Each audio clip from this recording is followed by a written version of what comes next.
एका तरुणाने फेसबुकवर ओळख झालेल्या महिलेची हत्या करून तिचा मृतदेह शेतात पुरल्याची धक्कादायक घटना कर्नाटकातील मंड्या येथे समोर आली आहे। पोलिसांनी मंगळवारी आरोपी पुनीत गौडाला अटक केली। अवघ्या 2 दिवसांच्या चॅटिंग नंतर दोघांनी भेटण्याचा निर्णय घेतला। भेटीदरम्यान दोघांत वाद झाला आणि तरुणाने महिलेची हत्या केली। पोलिसांनी दिलेल्या माहितीनुसार मृत महिलेचे नाव प्रीती सुंदरेश असे आहे, जी हसन जिल्ह्यातील रहिवासी होती आणि विवाहित होती।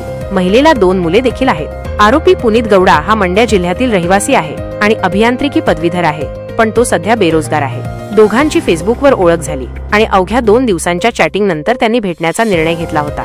फेसबुकवर बोलल्यानंतर दोघांनी भेटण्याची आणि शारीरिक संबंध ठेवण्याची इच्छा व्यक्त केली। शनिवारी प्रीती आपल्या कुटुंबियांना माहीत नसताना पुनीत सोबत त्याच्या कारमध्ये फिरायला गेली। हसन जवळील एका निर्जन ठिकाणी दोघांनी काही खासगी क्षण घालवले। त्यानंतर त्यांच्यात जोरदार वाद झाला। या वादादरम्यान पुनीतने रागाच्या भरात प्रीतीवर हल्ला केला, ज्यामुळे तिचा जागीच मृत्यू झाला। पोलीस अधिकाऱ्यांच्या म्हणण्यानुसार हत्येनंतर आरोपीने प्रीतीचा मृतदेह त्याच्या गाडीत ठेवला आणि मंड्या जिल्ह्यातील केआरपेट तालुक्यातील कट्टूरघट्टा जंगलाजवळील त्याच्या शेतात पुरला।